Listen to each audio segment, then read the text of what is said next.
I've been grabbed by the Crusher. I've been grabbed by the Crusher again. I've been grabbed by the Crusher again. I was grabbed by 3 Crushers in the space of 2 minutes. And maybe I'm just terrible, but at the same time. And maybe we weren't helping you.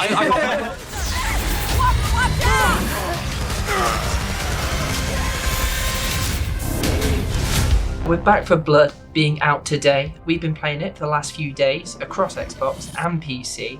And to kick this off, I think that we all need to discuss the card system. It's the biggest part of the game that's different from the spiritual successor of Left 4 Dead, and I'm still struggling to get on with it, if I'm being honest. Still not entirely sure how it works. Like, I kind of understand that the cards have effects, but like, do they have effects when you pick them up in the ground, or do they have effects when you choose them at the beginning? Like, I'm never entirely sure. Plus, with the characters having buffs as well, you're never entirely sure where the pluses and the minuses sort of are in the game. I don't think at any point I've been like, oh, I'm glad I picked that card, or oh, I wish I'd picked this card instead. I've never felt any big enough difference to make me feel like it mattered. There's one that gives you like 2 health every time you do a melee attack. And there's also another one that turns your your normal melee attack is like a punch, I think, and it turns into your knife. One of Those mine, two together. It's too convoluted. There's no sense to making it this like Especially unwieldy. when the enemy has cards as well, and they're just like, sprawling. and depending on how well you've done as well, like it will change. Like I did one round where I had one enemy like modifier card, and then we died, and then we did it again, and it had 5, and they were all like ridiculously hard, and we were like, how has it got more difficult because we died? This is so confusing. You want to have like 10 cards where you're like, oh, I don't know which one to pick, as opposed to like 50 where you're like, Yeah, especially at the start of the game as well, when you boot it up, and you sort of like, it goes, here, jump in. There's no rhyme or reason to looking at all these cards and going like, I don't understand. Like, I can sort of understand why, plus 20 health, but then the more interesting cards, which have like big buffs but with debuffs, like you sort of get those later on, but I don't feel like I'm any closer to understanding or caring. I think that's the thing as well. Because you can't see it happening. The one I've realised I remember now is there's one card I got where if someone goes down, everyone else starts healing. So you can see that happening. But it's also, it's invaluable, because usually if someone goes down, it's because things have got really bad, and then that gives everyone a boost enough to kind of maybe rescue that person. Yeah. But that's the only one I'm aware of where like, I can see the effect of this card. I think it can be seen. I think I'm prepared to play a little bit of devil's advocate, because I think that you can see it coming together. I mean, you alluded to the ones that have debuffs, and playing as Holly, who has a shotgun and a baseball bat. I can see, I was also playing quite a lot of solo, so in solo you don't have to unlock the cards slowly, you get access to everything all at once, and you can build whatever deck you want. And I was going through that thinking, oh, I'm starting to see how this threads together.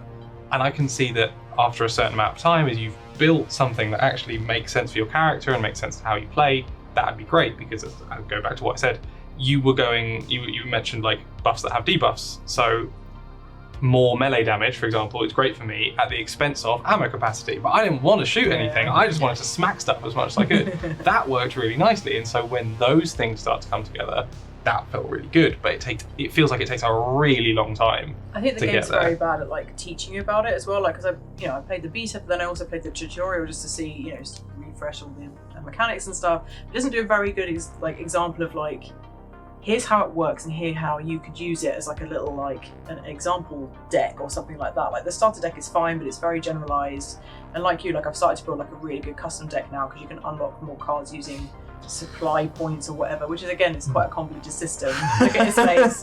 But I think like I'm maining Mom, or however you say it, Mum, and I love the fact that like she's got like her own skills and she's really fast at like reviving people, so I'm just like, right, okay, I'm gonna do things that enable her skills to be a bit more. But I think you kind of have to pick the character that you like and the cards that you like, and then it kind of starts making sense. But that does, I think, get in the way of things as well, because it's so difficult early on to figure out what you want to do.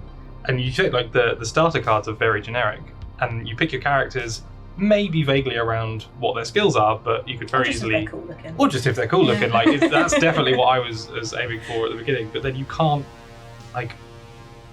change. It's so difficult to swap into like another run. So like the solo stuff is entirely removed from the campaign stuff, but to try and play a campaign, you can't swap between. It's not conducive to swapping between characters, it's not conducive to swapping between difficulties or starting points. You have to unlock these things all separately, and that has been a bit of a frustration for me. Yeah, there's definitely, and this is something we were talking about when we were playing together as well. One of the things that I really loved about Left 4 Dead when I played it as a teenager.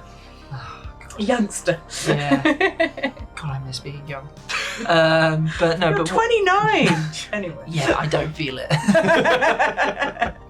But obviously what we were talking about is with Left 4 Dead, I think there is very much an element of you opened the game, you jumped in with mates, and you started running through, and it was very simple. I don't know if this is just the vagaries of time messing with me. I think the texture with Left 4 Dead was much more evident. You have a bit of exploring, you know, a little bit, someone panic, you deal with some stuff, then there would be like a witch or something really bad would happen, and then it would calm down. With Back 4 Blood, it's just all horde all the time. Anything you do, oh, you triggered the horde. You've started the game, oh, you triggered the horde. Like, it's just Got bombed on, triggered the horde. And Triggered the horde, yeah. Like, many mutations. Yeah. So mutations are the it's not enough quiet. yes, and because they're like the big special zombies, as you were saying in Left 4 Dead, when you heard a witch, when you could feel a boomer in the area, that was a moment in the ready, game. Yeah, yeah. everybody saw. Sneak in. Everybody be on tenterhooks. But you know, you can come up to points in Back 4 Blood where there's like 3 or 4 of them all running around at the same time. They're just all the time. Yeah, there's no tension. There's no crescendos. Yeah. And because of that, you do sort of end up getting a little bit numbed by just being like, oh, I've been like when we were playing last night, I've been grabbed by the crusher. I've been grabbed by the crusher again. I've been grabbed by the crusher again. I was grabbed by 3 crushes in the space of 2 minutes, and Yeah. maybe I'm just terrible, but at the same time, And maybe we weren't helping you. I got put down and then picked immediately back up by another one. To like, they are It's just, constant. there's no peaks and troughs, so Yeah. it's like someone just turns it up to full, and then it stays there until like the menu's at the end, and then it comes back again. But sometimes I find that there are troughs. So this is a weird thing about like Left 4 Dead felt very linear every time. It was like you were constantly rushing from A to B, almost as quickly as you could. It felt like particularly at higher difficulties, it was like just go.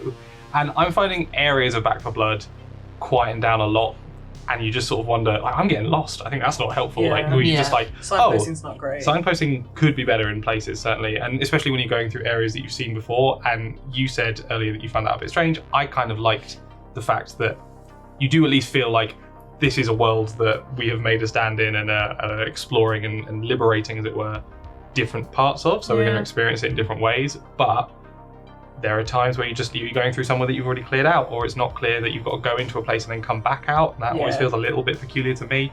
I think it's weird because like there is so much sort of strategy in the card system.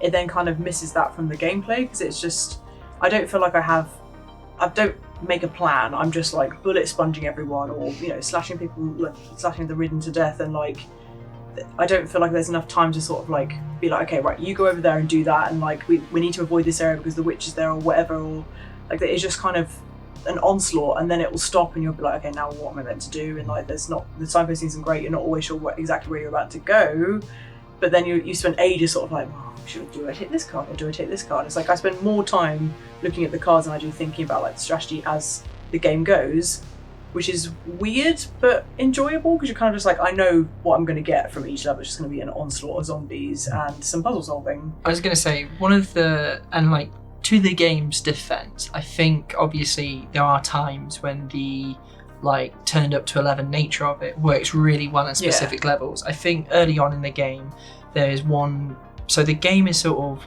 split up into weird little chunks in each act. So there's 4 acts, and I think I've got halfway through Act 2 maybe. It's or a long towards- campaign. Yes, it's a meaty campaign, Yeah. and at certain intervals you'll get a finale mission, and I think that's where the game really understands how to ramp things up in ways which does work for it, like the Jukebox And in Mission. those you get time to plan because they're like, oh, here's some Yeah. tripwire, Razor whatever wire, it's yeah. called. Thank you, razor wire, like the stretchy stuff. Put a minigun down, Yeah. here are loads of pipe bombs, and that Jukebox Mission as well. I think the first time I played that, me and a mate were having a chat, and then we literally both just stopped and were like, we'll pick this up later, this is cool. Got to focus now. Having licensed music come on, which I don't want to spoil the surprise. The first song I got was Excellent Day.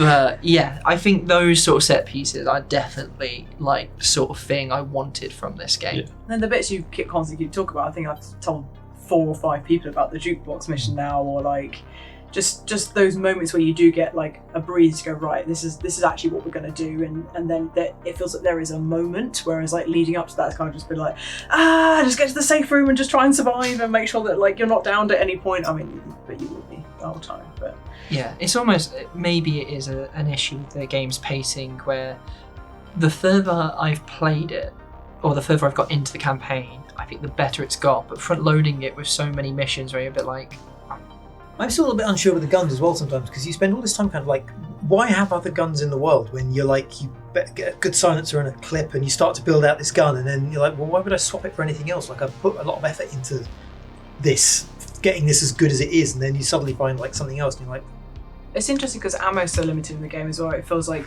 that is part of like the communication thing, because I remember when we were playing in the beta, like we all had rifles. well, everyone basically had to make sure that we weren't using the same gun. Yeah, exactly. Yeah. It's like, and then suddenly you're like, well, I needed that rifle ammo, well, I need that, and then you're like, okay, well, you take a shotgun, I'll take the SMG or whatever, or do you take a pistol, and then or you go melee. Well, I was having a great time. Yeah, I never ran out of ammo. I was like, I don't need this. I'll remember all the shotgun ammo up, but I don't feel like it's intentional. It's a really odd mechanic to intentionally design a mechanic where nobody can have the same gun. It feels like they haven't quite got something right. I think that might be, as we were talking about earlier with the strategy though, in terms of this, it's you got a plan at that point. Yeah, I think that's where that comes in, because it was a sort of thing back in Left 4 Dead where, and it's when you were talking earlier about strategy, the way me and college friends used to play it was like the diamond, so you'd have melee at the top, healer at the back, and then you'd have 2 people. Well, yeah. I just used to play Hell's Deep Modern. It was great.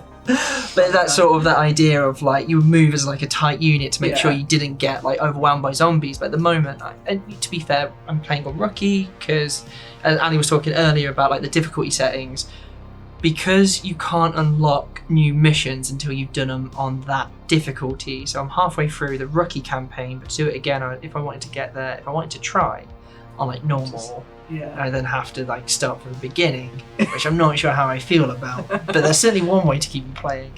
But as you say, it's kind of like having to share ammo around makes sense in that regard. But at the moment, I haven't felt the need to like communicate in that way. Yeah. And bots they're very good at giving ammo. If they see you running low on ammo, they will And hurl health as bullets well. at you. If you're down though, they will leave you in the They dark. will stand. They will just stand there, or they'll like rubber band to where you are. Like I was saying, we did a mission. That was handy. That was useful, but it feels very weird. It feels cheeky. A mission where we had Why to was like. this? It was like the end of Act 1, I think.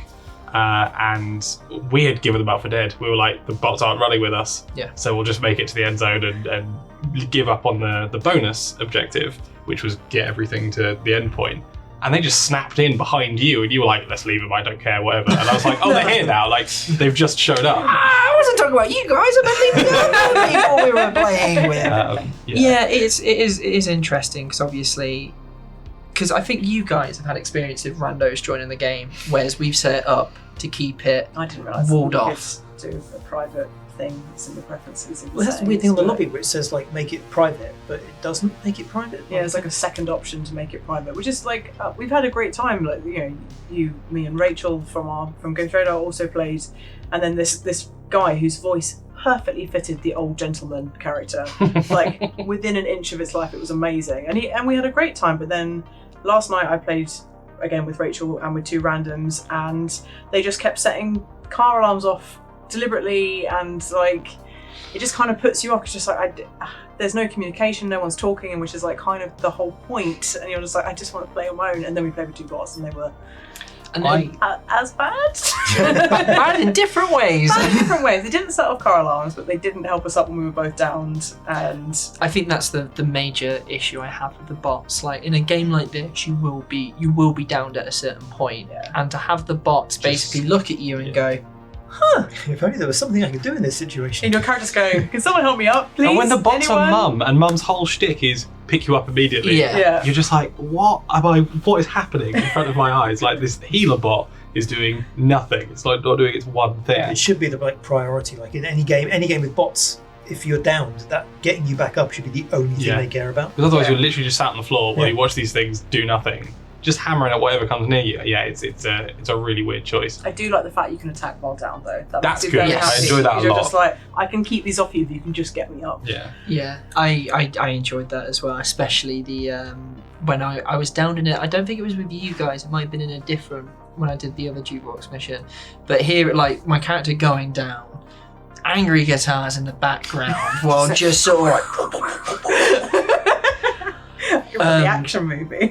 And it's probably a good point as well to talk about the fact that I think shooting in the game does feel like a lot of fun, and I think you can see that sort of expertise from the developer, because Turtle Rock did make Left 4 Dead and Left 4 Dead 2 and Evolve as well, and I think especially with, I think certain guns work better than others. I can't say I'm a fan of the tactical rifle. I haven't tried that one. I've just got an SMG because that seems to be like the one that nobody likes, and I'm just like, it's great. That with a knife and I'm sorted. And SMGs are angry guns in this. Yappity. Really sort of shake aggressively across the Terrier of screen. the automatic weapons. Yes.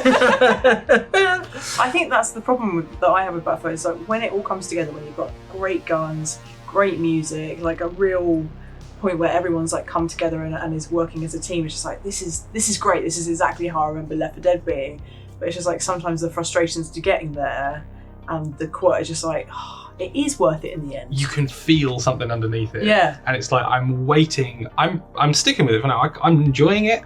And I'm just waiting for that to come through, because there are some set pieces that just feel like they could be fantastic if. Yeah. And it's like, because If you obviously get there. I started on Rookie because you wanted to get a sense of what it's actually like, Yeah. and I'm feeling like it's constantly telling you there's a horde coming, and that's obviously a bad thing, but then those Seven have zombies and felt their mate come along, you're like, yeah, oh, and I it's can felt do a little this. bit underwhelming. But the ferry mission where you're getting chased across the bridge, that felt like it could be fantastic. And when the card system starts to come together, and you've got, as you say, the right guns with the right attachments, and everything's come together to be what it wants, and you've got 4 friends, and you're all communicating through it. It feels like there's something itching to get out under the surface. of That ferry Battlefield. one is amazing. It's just like, and it's because the timer starts counting down, and you've just set the explosions on the boat, and you've got like 40 seconds to get off the thing, and there's like tons of zombies coming towards you. Just like, this is the horror movie that you're starring in. Yeah. And that's when it feels amazing. Yeah. I feel like it's because Left 4 Dead had the director AI thing, didn't it? That would like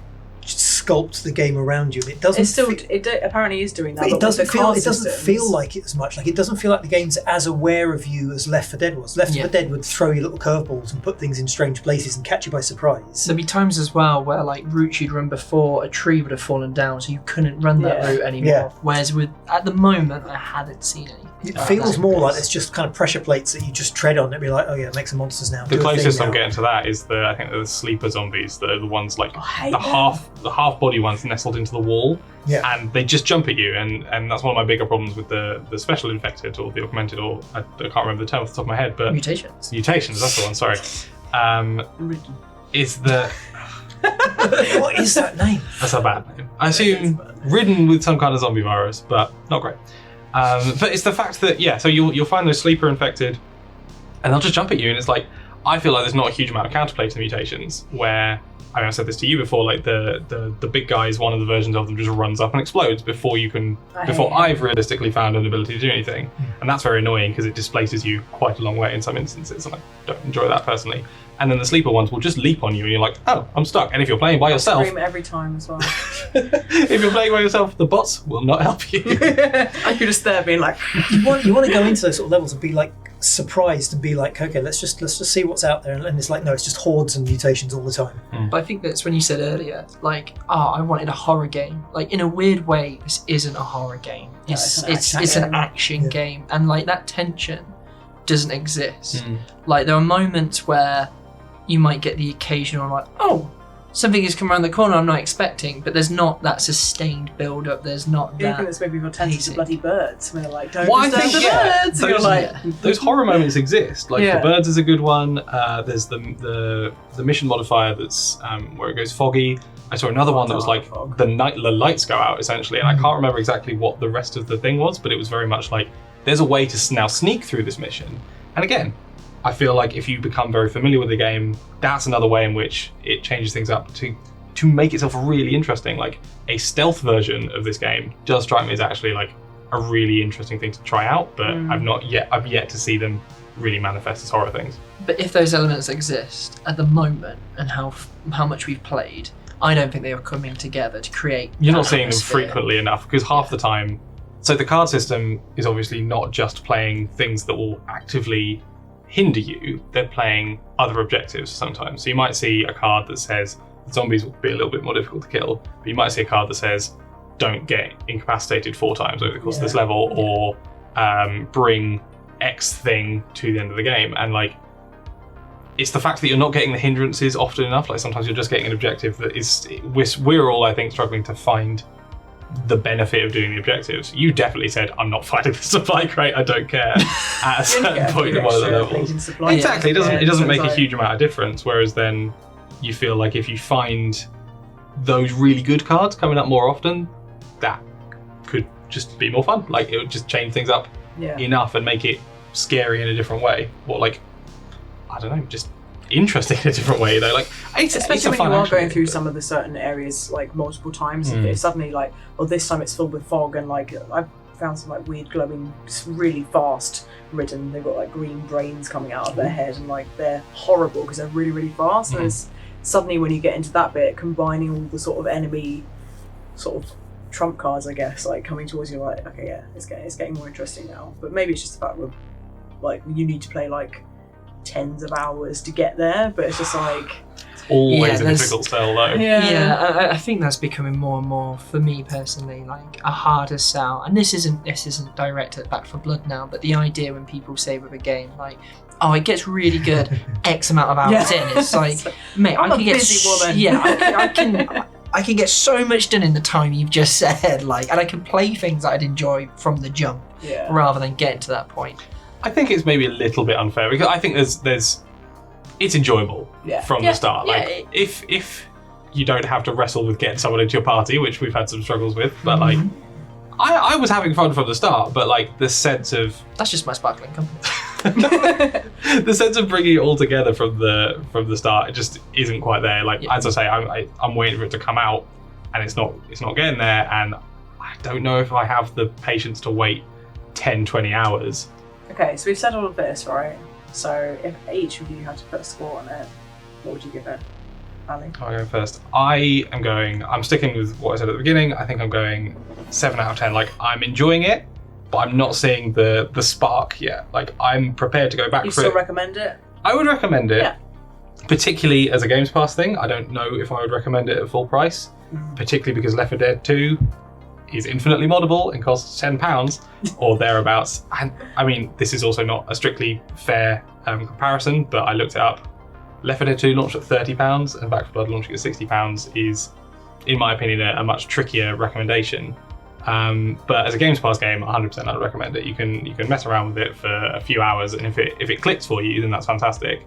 And you don't have to worry about a huge amount of financial investment if you're prepared to put that time investment in. It's a hell of a lot of time, yeah.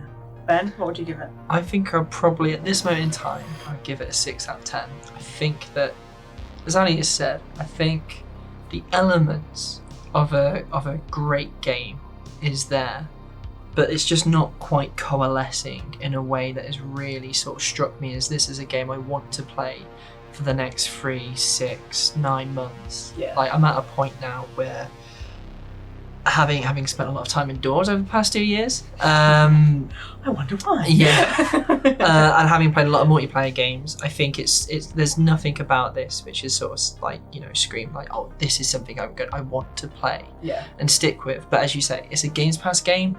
If I have friends who are like, oh, we're going to be playing this, it's like, yeah, sure, hop on. Like, I don't mind seeing You're not going to be the one being like, should we play it tonight then? Yeah, I'm not the person who's hopping into the WhatsApp group like, oh guys, it's Back 4 Blood time. But again, I feel like, you know, I don't want to be, you know, I don't want to be too dismissive of it, because as I say, like, the elements are there, and I think that, you know, I do want to see the campaign through, and I do want to get to the end, and I'm hoping, and as I've said already in this, like, the more I play, the more I like it, so I'm hoping that I'll get to a point where, at the very least, I can see it all come together. Leon? I think probably 7 as well, for, I mean, all the sort of same reasons. Like, it's when it's fun, and there are like these amazing little standout moments, but there's a lot of it just feels quite sort of consistently the same, and I've enjoyed playing it. It's great fun to play with people, but as you say, like, I don't think I would be like kind of pinging people and bothering them to play if it's there to be played, I've enjoyed it, but I'm not like chasing down the opportunity. And yeah, I'd just like to see more up and down. It's like the good bits only rise like a little bit above kind of the general baseline. Yeah, I think I'm probably about the same. Like, it's a definite 7, and it's on the verge of being an 8 when it like everything comes together and you're playing with like, you know, mates and you're all getting on, and it's, you know, it becomes like a sort of social space as well as just like a great game to play. But I think maybe it will become an 8 when we get there. But I feel like right now it's a 7, despite the fact I'm really enjoying it. It's like it just missing a little bit of sparkle. Well, that's what we've made of Back 4 Blood, but obviously let us know what you're making of it. Drop a note in the comments. You can pick up Back 4 Blood now on Xbox via Game Pass, PC, alongside PlayStation consoles as well.